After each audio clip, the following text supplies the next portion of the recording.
ভয় পেও না, হতাশ হয়ে না। মনকে তুমি বুঝিয়ে বলো আল্লাহ আছেন আমার সাথে। বিপদে আপদে আমাদের লাইফে আপস এন্ড ডাউনস থাকে, সব মুহূর্তে আমরা এই কথাটা খেয়াল করব যে কেউ যদি আমাকে হেল্প করার জন্য নাও থাকে, এক মহান সত্তা আছে, তিনি কে? আল্লাহ রাসূল সাল্লাল্লাহু আলাইহি ওয়াসাল্লাম আবু বকর রাদিয়াল্লাহু তাআলা আনহু গারে সাউরে হিজরতের রাতে লুকিয়ে আছেন। কুরাইশরা খুঁজতেছে, আবু বকর রাদিয়াল্লাহু তাআলা আনহু তটস্থ, না জানি ধরা পড়ে যাই। তিনি বলছেন কুরাইশরা আমাদের এত পাশ দিয়ে যাচ্ছে, একটু মাথা নিচু করলে দেখে ফেলবে আমাদের। রাসূল সাল্লাল্লাহু আলাইহি ওয়াসাল্লাম বললেন যে ভয় পেও না আবু বকর, তুমি কি ভেবেছো আমরা এখানে গুহাতে দুইজন? না না, এই গুহায় আমরা দুজন নই, আমাদের সাথে একজন মহান সত্তা আছে। তিনি কে?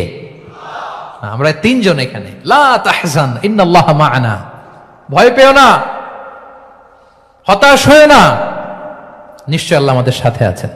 এই 5 আগস্টের গণ অভ্যুত্থান বা বিপ্লব পরবর্তী বাংলাদেশের এই চমৎকার পরিবেশে আমরা যে একত্রিত হতে পেরেছি, সুন্দর সুন্দর কনফারেন্স সেমিনারের মধ্য দিয়ে আমরা আমাদের আইডিয়াগুলো শেয়ার করতে পারছি, এটা আমাদের জন্য অনেক বড় নেমা, আল্লাহর পক্ষ থেকে রাহমা।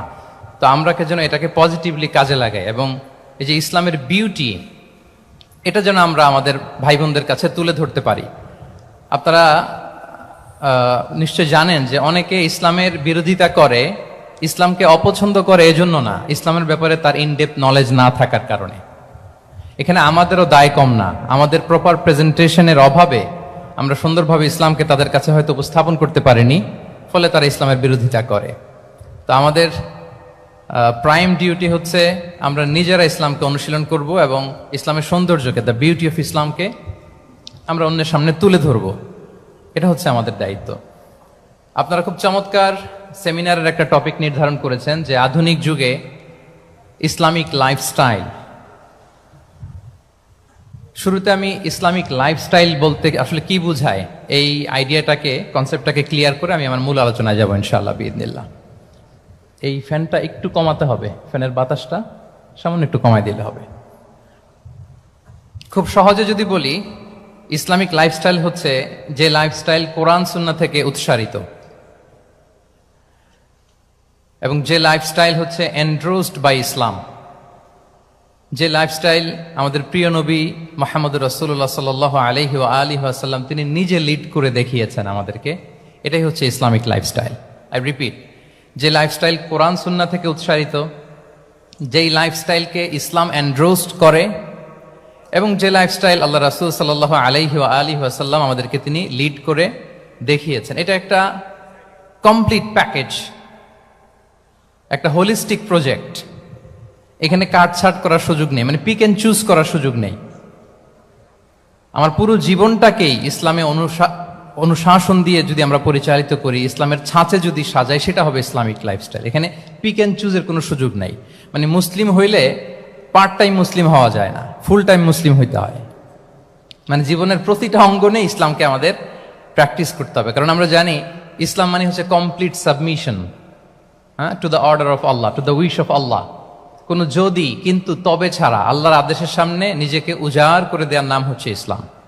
আই রিপিট, আমি আবারও বলছি, কোনো যদি কিন্তু তবে ছাড়া আল্লাহর অর্ডারের সামনে নিজেকে সঁপে দেওয়ার নাম কি? ইসলাম। সবাই বলুন তো, আল্লাহর আদেশের সামনে কোনো যদি কিন্তু তবে ছাড়া নিজেকে সাবমিট করা, এই সাবমিসিভ অ্যাটিটিউডের নাম কি? সবাই বলুন তো। তাহলে আপনি পিক এন্ড চুজ করতে পারবেন না যে এটা আমার ভাল লাগে, এটা আমার সাথে যায়, সো আমি এটা নিলাম, এটা আমার সাথে যায় না, সো এটা থেকে আমি দূরে থাকলাম। তাইলে এটা ইসলামিক লাইফস্টাইল হলো না। এই কনসেপ্টটা কি ক্লিয়ার সবার কাছে? এটা একটা total package, it's a total project, it's a holistic programme. আপনি আপনার সুবিধা মতো এখানে কাটছাট করতে পারবেন না, নিলে পুরোটাই নিতে হবে। তো আমরা অনেকে আবার কাটছাট করি নিজের মন মতো। তাদেরকে উদ্দেশ্য করে আল্লাহ তাআলা বলছেন, আফাতুমিনুনা বিবা'দিল কিতাবি ওয়া তাকফুরুনা বিবা'দ। তোমরা কি আল্লাহর কিতাবের কিছু অংশ মানো আর কিছু অংশ তোমরা অস্বীকার করো? এটা তোমাদের পলিসি? জেনে রেখো, ওয়ার্নিং দিচ্ছেন যে তোমাদের পলিসি যদি এইটা হয়, তাহলে এই দুনিয়াতে আছে তোমাদের জন্য লাঞ্ছনা, আর আখিরাতে তোমাদেরকে শাস্তির মুখোমুখি হতে হবে। তাহলে কাটছাট করার সুযোগ নেই।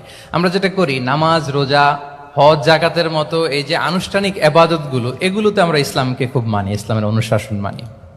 কিন্তু আমাদের ব্যক্তি জীবন, পারিবারিক জীবন, সামাজিক জীবন, আমার ডিলিংসগুলো, আমার ট্রেড, আমার বিজনেস, আমার ব্যবসা, আমার বিয়ে শাদী, আমার বিহেভিয়ার, এগুলোকে অনেক সময় আমরা ইসলামের অনুশাসন অনুযায়ী মানতে চাই না।